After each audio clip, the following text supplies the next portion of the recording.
वंदे मातरम खबर उत्तराखंड देख रहे हैं आप। मैं हूं आपके साथ दीपिका सिंघल। चलिए बुलेटिन की शुरुआत करेंगे देहरादून से इस वक्त की बड़ी खबर के साथ। सूत्रों के हवाले से जुड़ी ये बड़ी खबर आपको बता रहे हैं कि चंपावत सीट से उपचुनाव लड़ेंगे सीएम पुष्कर सिंह धामी।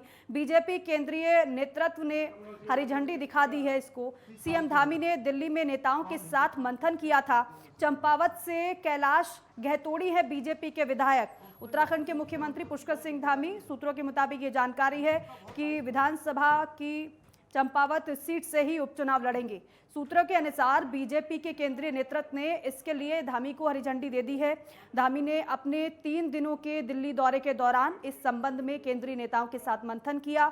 आपको बता दें कि वर्तमान में चंपावत से कैलाश गहतोड़ी बीजेपी के विधायक हैं और उन्होंने ही सबसे पहले मुख्यमंत्री के लिए अपनी सीट छोड़ने की पेशकश की थी। गहतोड़ी 2-3 दिन में देहरादून पहुंचकर विधानसभा अध्यक्ष को अपना त्यागपत्र सौंपेंगे। और राज्य के 5वें विधानसभा चुनाव में बीजेपी ने 2/3 बहुमत के साथ 70 सदस्यीय सदन में 47 सीटें हासिल की, लेकिन मुख्यमंत्री पुष्कर सिंह धामी खुद खटीमा सीट से चुनाव हार गए। लेकिन बावजूद इसके बीजेपी नेतृत्व ने धामी पर ही विश्वास जताया और उन्हें दोबारा से मुख्यमंत्री पद सौंप दिया। अब सीएम धामी को 6 महीने के अंदर विधानसभा की सदस्यता लेनी है और इसलिए ये जानकारी है कि चंपावत सीट से उपचुनाव चंपावत सीट पर जब होगा तो मुख्यमंत्री पुष्कर सिंह धामी इस सीट पर चुनाव लड़ेंगे। तो ये साफ हो गया है। हालांकि कई विधायकों ने मुख्यमंत्री के लिए सीट छोड़ने की पेशकश की थी। और ज्ञानेंद्र तिवारी मेरे सहयोगी मेरे साथ सीधे जुड़ेंगे, उनका रुख करेंगे। मुख्यमंत्री पुष्कर सिंह धामी चंपावत सीट से चुनाव लड़ेंगे, मेरे सहयोगी के पास चलेंगे। लेकिन पहले आपको ये जानकारी दे दें कि देखिए लगातार मंथन हुआ कि आखिर किस सीट से पुष्कर सिंह धामी को चुनाव लड़ाना है, क्योंकि तमाम विधायक सामने आए थे और यहां तक विपक्ष की तरफ से भी पेशकश कर दी गई थी, हरीश धामी की तरफ से भी पेशकश कर दी गई थी कि पुष्कर सिंह धामी इस सीट से चुनाव लड़ लें। लेकिन ये कहा गया है कि फाइनल हुई है चंपावत सीट। मंथन तो दिल्ली में काफी चला और उसके बाद ये तय हुआ कि मुख्यमंत्री पुष्कर सिंह धामी को चंपावत सीट से चुनाव लड़ाया जाएगा, क्योंकि विधानसभा चुनाव हुए उसमें भारतीय जनता पार्टी ने जीत तो हासिल कर ली, लेकिन पुष्कर सिंह धामी खटीमा सीट हार गए। भुवन कापड़ी कांग्रेस की तरफ से उन्होंने जीत हासिल की। अब ऐसे में क्योंकि एक बार फिर से भारतीय जनता पार्टी ने पुष्कर सिंह धामी के नेतृत्व को ही बेहतर समझा, पुष्कर सिंह धामी पर एक बार फिर से भरोसा जताया और इसीलिए दूसरी बार प्रदेश की कमान उनके हाथों में सौंपी। अब ऐसे में पुष्कर सिंह धामी को चुनाव लड़ना होगा और इसीलिए तमाम सीटों पर पेशकश की जा रही थी, लेकिन फाइनल हुई है चंपावत की सीट। कैलाश गहतोड़ी वहां से विधायक है, उन्होंने सबसे पहले सीट छोड़ने की पेशकश की थी और मुख्यमंत्री पुष्कर सिंह धामी ने इस सीट को चुना है। हालांकि ये भी जानकारी है कि आला कमान की तरफ से, हाई कमान की तरफ से हरी झंडी इस सीट के लिए पुष्कर सिंह धामी को मिल गई है। तो 6 महीने के अंदर ही अंदर मुख्यमंत्री पुष्कर सिंह धामी को चुनाव लड़ाना था और इसीलिए तमाम मंथन हो गया है। अब फाइनल सीट चंपावत हो गई है। तो मौजूदा विधायक जो हैं वो बीजेपी के इस समय कैलाश गहतोड़ी हैं। चंपावत सीट से वो जल्द ही अपना इस्तीफा स्पीकर को सौंप देंगे। उसके बाद उपचुनाव होगा इस सीट पर, पुष्कर सिंह धामी यहां से चुनाव लड़ेंगे। तो सेफ सीट चंपावत लगी पुष्कर सिंह धामी को और इसीलिए यह निर्णय लिया गया कि वो चंपावत सीट से ही चुनाव लड़ें। हालांकि आला कमान के सामने इसका प्रस्ताव रखा गया और उसके बाद आला कमान से भी हरी झंडी इस सीट के लिए मिल चुकी है पुष्कर सिंह धामी को। तो चंपावत सीट से उपचुनाव मुख्यमंत्री पुष्कर सिंह धामी लड़ेंगे। तो केवल एक सीट ही नहीं बल्कि कई और विधायक सामने आए थे जिन्होंने कहा था कि मुख्यमंत्री पुष्कर सिंह धामी उनकी सीट से चुनाव लड़ने वो सीट छोड़ने को तैयार हो गए थे, लेकिन यह भी देखना था कि कौन सी सेफ सीट उनके लिए साबित होगी जहां से जीत निश्चित हो। तो ऐसे में फाइनल चंपावत की सीट हुई है, ये जानकारी मिल रही है। सूत्रों के मुताबिक ये जानकारी है कि चंपावत सीट से ही चुनाव लड़ेंगे मुख्यमंत्री पुष्कर सिंह धामी।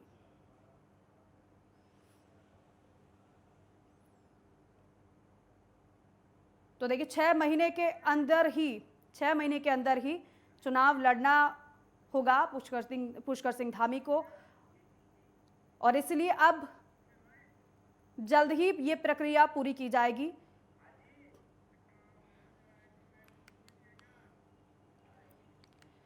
तो अब सीएम धामी को 6 महीने के अंदर ही विधानसभा की सदस्यता लेनी है और इसीलिए अब अगर सीट फाइनल हो गई है तो जल्द ही उपचुनाव चंपावत सीट पर कराया जाएगा। लेकिन उससे पहले मौजूदा विधायक हैं कैलाश गैतोड़ी, उनको स्पीकर को अपना इस्तीफा सौंपना होगा, जिसके बाद सीट खाली होगी और फिर मुख्यमंत्री पुष्कर सिंह धामी उस सीट पर चुनाव लड़ेंगे, यानी कि चंपावत सीट पर उपचुनाव लड़ेंगे। तो प्रदेश की कमान एक बार फिर से मुख्यमंत्री पुष्कर सिंह धामी ने संभाल ली है, लेकिन 6 महीने के अंदर ही उनको विधानसभा की सदस्यता भी लेनी होगी, क्योंकि मुख्यमंत्री हैं और ऐसे में विधानसभा का सदस्य होना बहुत ज़रूरी है।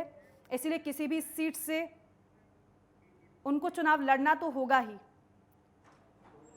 और कई सीटों के बाद, कई सीटों के बीच, कई सीटों पर हालांकि आपको बता दें कि मंथन भी चला कि किस सीट से चुनाव लड़ा जाए, कौन सी सीट को फाइनल किया जाए। और इसलिए मुख्यमंत्री पुष्कर सिंह धामी ने कई बार दिल्ली की दौड़ भी लगाई थी, कई बार दिल्ली पहुंचे थे। विकास को लेकर तो चर्चा हुई थी राज्य के लिए, लेकिन इसके अलावा ये भी तो महत्वपूर्ण था कि चुनाव भी लड़ना था, किसी सीट को फाइनल करना था। और ऐसे में तमाम बातचीत के बाद, विचार विमर्श के बाद एक सीट फाइनल करनी थी।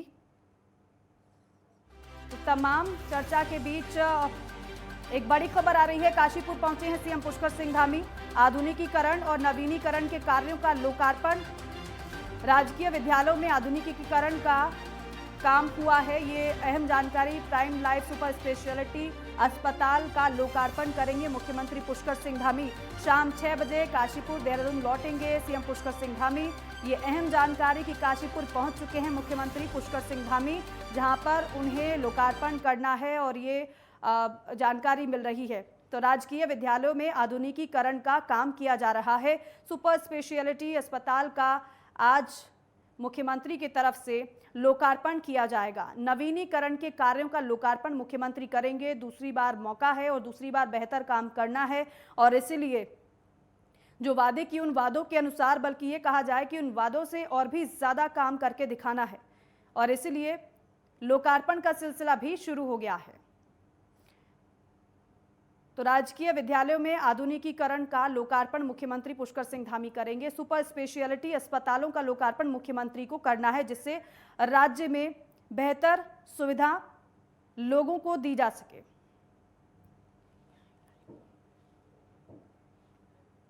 तो मुख्यमंत्री पुष्कर सिंह धामी काशीपुर पहुंच चुके हैं और यहां पर कई कार्यक्रम मुख्यमंत्री पुष्कर सिंह धामी के हैं। दीप प्रज्वलित किया है और कार्यक्रम की शुरुआत मुख्यमंत्री ने की है। आधुनिकीकरण और नवीनीकरण के कार्यों का लोकार्पण मुख्यमंत्री करेंगे। सीधी तस्वीर आपके सामने है।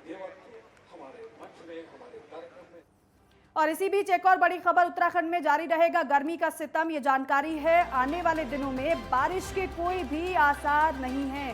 पारा बढ़ने से लोगों को गर्मी और भी ज्यादा सताएगी, परेशान करेगी।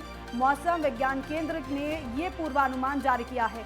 20 अप्रैल के बाद पर्वतीय जिलों में बारिश की संभावना है। राज्य के मैदानी इलाकों में गर्मी से राहत तो बिल्कुल भी नहीं मिलने वाली है, ये मौसम विज्ञान की तरफ से कहा गया है। मौसम वैज्ञानिक ये कह रहे हैं। तो राज्य के मैदानी इलाकों में फिलहाल गर्मी से कोई राहत नहीं मिलने वाली है, लेकिन आपको बता दें कि इससे पहले मौसम विभाग ने यह अनुमान जाहिर किया था बारिश का, ओलावृष्टि का कई इलाकों में, कई क्षेत्रों में। लेकिन इसी बीच मौसम विज्ञान केंद्र ने पूर्वानुमान जारी किया है कि जो मैदानी इलाके हैं वहां पर तो गर्मी का सितम यूं ही बरकरार रहेगा, बल्कि गर्मी और ज्यादा बढ़ जाएगी। तो जो मैदानी इलाके हैं वहां पर जो रहने वाले लोग हैं उनको गर्मी का सामना अब करना पड़ेगा आगे भी। फिलहाल कोई राहत तो मिलने वाली नहीं है। उत्तराखंड के लिए मौसम की बात करें, आज 18 तारीख अप्रैल की है। अभी पीछे 2 से 3 दिन की अगर बात कर लें तो जो तापमान इस समय है 3 से 4 डिग्री तक जो है सामान्य से ऊपर है अधिकतम तापमान उत्तराखंड में। और अभी आने वाले जो 2 से 3 दिन है इसमें करीब 2 से 3 डिग्री की बढ़ोतरी अभी तापमान में और होगी, जिससे जो है जो अधिकतम तापमान है वो सामान्य से करीब 4 से 6 डिग्री तक जो है ऊपर आ जाएंगे। अगर आप मैदानी क्षेत्र में बात करें तो यहाँ जो तापमान है आप देखेंगे कि अगले जो 48 से 72 घंटे हैं तो इसमें ये करीब जो है मैदानी क्षेत्रों में 38 से 40 के बीच रहने वाले हैं। और इसी तरह अगर पहाड़ों में बात करें जो 2000 मीटर या उसके आसपास के क्षेत्र हैं, तो उसमें भी ये 28 से 30 डिग्री के बीच में आ जाएंगे अगले 48 से 72 घंटे में। तो इस चीज़ को देखते हुए यही बोला गया कि जो वनाग्नि है उसके लिए बहुत फेवरेबल हो जाता है। तो उस दृष्टि से सावधान रहना है, चाहे लोगों की बात करें या जो वनों में आग लग रही है उसको भी जो है मॉनिटरिंग जो है बहुत अच्छे से वो करनी पड़ेंगी। या बुझाने के लिए जो भी प्रयास है तो वो करने पड़ेंगे। उत्तराखंड के लिए मौसम की बात करें, आज 18 तारीख अप्रैल की है। अभी पीछे 2 से 3 दिन की अगर बात कर लें तो जो तापमान इस समय है 3 से 4 डिग्री तक जो है सामान्य से ऊपर है। तो देखिए 20 अप्रैल के बाद पर्वतीय जिलों में बारिश की संभावना है, लेकिन इसके अलावा मैदानी क्षेत्र जो है वहां पर गर्मी ज्यादा परेशान करने वाली है। ज्ञानेंद्र तिवारी मेरे सहयोगी मेरे साथ सीधे लाइव जुड़ रहे हैं, उनका रुख करते हैं। ज्ञानेंद्र, फिलहाल तो ये कहा जा सकता है कि आने वाला जो समय है मैदानी क्षेत्रों के लिए तो बहुत ही ज्यादा परेशान करने वाला है, क्योंकि गर्मी तो ज्यादा सताने वाली है, ये अनुमान जताया जा रहा है मौसम विभाग की तरफ से। फिलहाल के टेम्परेचर की बात की जाए तो कितना होगा?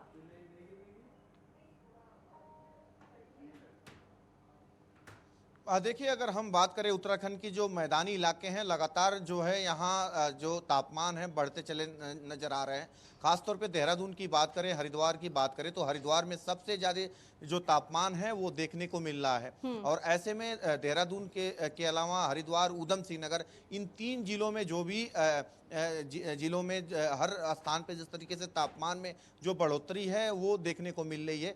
लेकिन अगर हम पहाड़ी इलाकों की बात करें तो पहाड़ी इलाकों में हालांकि गर्मी हो रही है, लेकिन तापमान में जो बदलाव है वो जरूर देखने को मिल रहा है। मौसम विभाग ने जो जानकारी दी है उसके अनुसार 20 तारीख के बाद मौसम करवट बदलेगा और ऐसे में बारिश की जो संभावनाएं हैं वो पहाड़ी इलाकों में देखने को मिल सकती है। खासतौर पे अगर हम देखें चमोली, रुद्रप्रयाग और पिथौरागढ़ जो कि ऊंचाई वाले इलाके हैं, इन इलाकों में हल्की बारिश की जो संभावनाएं हैं वो देखने को मिल रही है। लेकिन वर्तमान में जिस तरीके से जिस गर्मी लगातार बढ़ती चली जा रही है, ऐसे में लोगों को खासा जो दिक्कतें हो रही हैं। खासतौर पे अगर हम देखें सुबह के वक्त कहीं ना कहीं मौसम देहरादून में वो खुशनुमा होता है, लेकिन दोपहर के वक्त देहरादून, हरिद्वार और ऊधम सिंह नगर, हल्द्वानी, ये सभी इलाकों में लगातार तापमान बढ़ रहा, तकरीबन 34 और 35 सेल्सियस तापमान से ऊपर देखने को मिल रहा है उत्तराखंड में। इन कहीं ना कहीं इलाकों में पहाड़ों की बात करें तो पहाड़ों में 32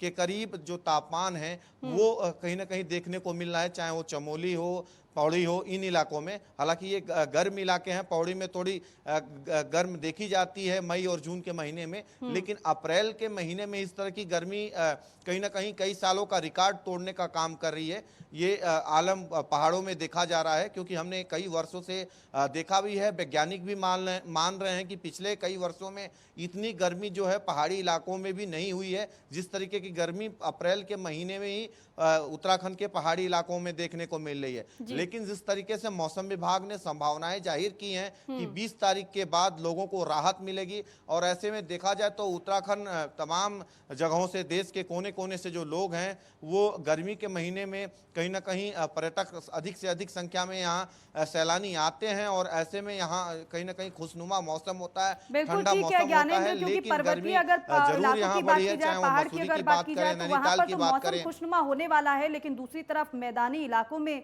परेशान करने वाली है गर्मी, ये मौसम विभाग की तरफ से कहा जा रहा है। शुक्रिया आपका जानकारी के लिए। इसी के साथ ही वक्त है छोटे से ब्रेक का।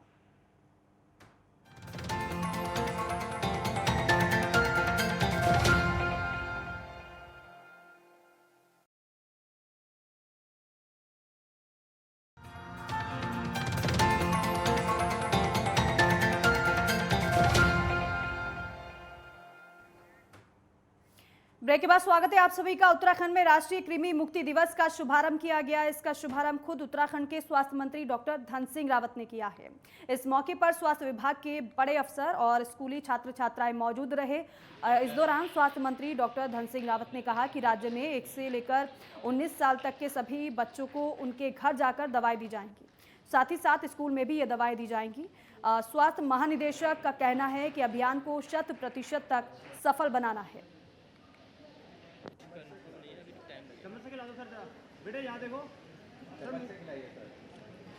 जो 1 वर्ष से लेकर 19 वर्ष के बच्चे हैं। लगभग 43.5 लाख बच्चे हमारे राज्य में हैं और प्रत्येक बच्चे को हम ये दवाइयाँ देने वाले हैं।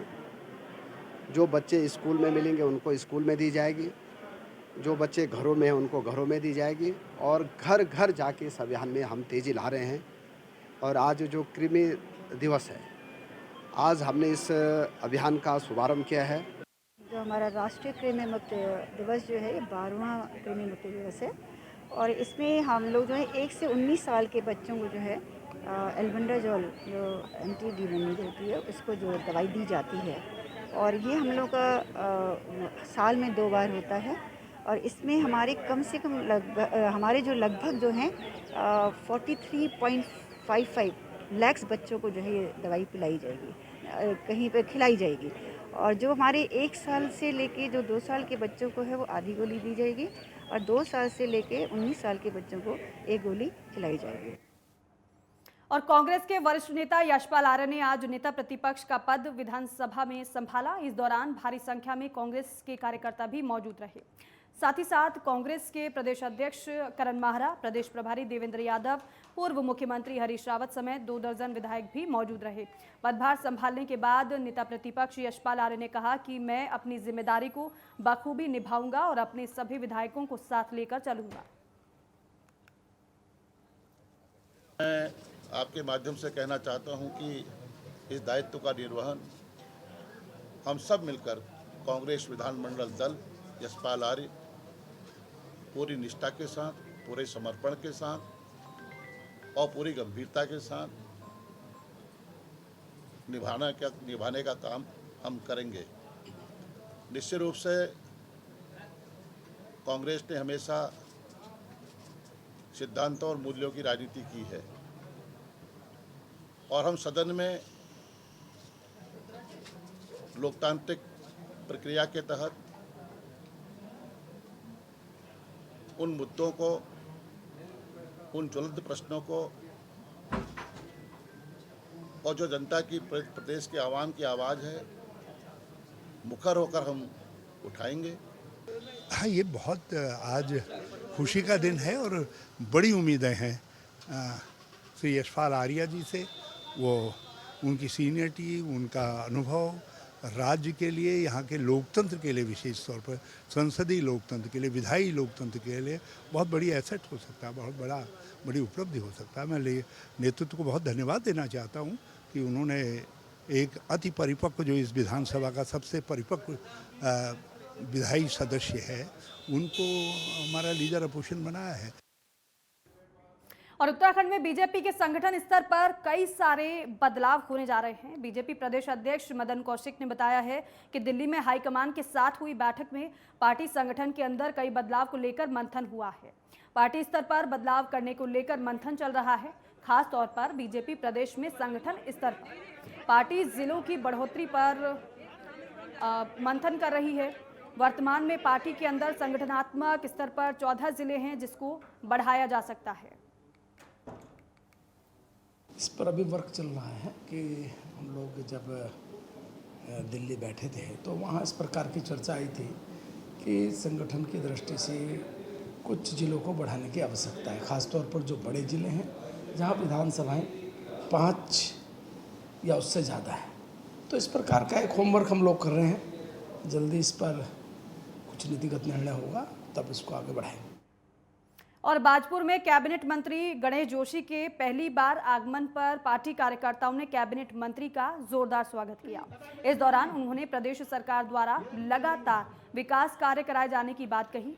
आपको बता दें कि उत्तराखंड सरकार में नवनियुक्त कैबिनेट मंत्री गणेश जोशी जनपद भ्रमण के दौरान बाजपुर के ग्राम हरिपुरा हरसान पहुंचे, जहां भाजपा प्रदेश प्रवक्ता राजेश कुमार के नेतृत्व में पार्टी कार्यकर्ताओं ने कैबिनेट मंत्री गणेश जोशी का फूलमालाओं और सरोपा भेंट कर स्वागत किया। इसी दौरान गणेश जोशी ने जनसभा को संबोधित किया और कहा कि प्रदेश की भाजपा सरकार लगातार किसानों और सैनिकों के कल्याण के लिए विभिन्न योजनाएं संचालित कर रही है, जिससे सैनिक और किसान के साथ साथ प्रदेश के अन्य लोग खुशहाल हों। इस दौरान कैबिनेट मंत्री गणेश जोशी ने संबोधित करते हुए कहा कि बाजपुर में जितने भी विकास कार्य कराए जाएंगे वो भाजपा प्रदेश प्रवक्ता राजेश कुमार के नेतृत्व में ही होंगे। देखिए, सबसे पहले तो मैं बाजपुर की जनता का, प्रदेश की महान जनता का आभार व्यक्त करता हूं कि भारतीय जनता पार्टी को पूर्ण बहुमत दिया, 47 विधायक बनाकर सेवा करने का मौका दिया और आज हमारी कमान एक युवा नेतृत्व, एक सैनिक के बेटे के हाथ में है। और आज मेरे जैसा एक सैनिक और जो किसान भी है, उनकी सरकार में कृषि मंत्री व सैनिक कल्याण मंत्री है। और सौभाग्य से इस क्षेत्र में जहां भारी मात्रा में सैनिक भी रहते हैं, हमने अधिकारियों से कहा है कि आप वर्क कल्चर लाइएगा। अगर किसान मजबूत होगा तो देश मजबूत होगा, जवान मजबूत होगा तो देश मजबूत होगा। हम किसानों के लिए भी काम कर रहे हैं, जवानों के लिए काम कर रहे हैं, इतना मैं कहना चाहता हूँ। और वहीं पौड़ी में परिवहन विभाग ने चारधाम यात्रा को लेकर अपनी कमर कस ली है, तैयारी पूरी कर ली है।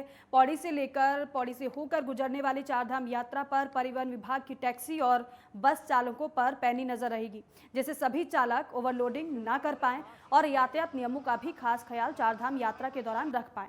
वहीं बगैर ग्रीन कार्ड के टैक्सी चालक यात्रियों को चारधाम यात्रा नहीं करवा पाएंगे, इसलिए ग्रीन कार्ड के लिए टैक्सी चालकों को परिवहन विभाग में पहुंचकर अपने वाहन का फिटनेस टेस्ट करवाना होगा। वहीं वाहन के सभी दस्तावेजों को जांचने के बाद ही परिवहन विभाग वाहन चालकों को ग्रीन कार्ड देगा।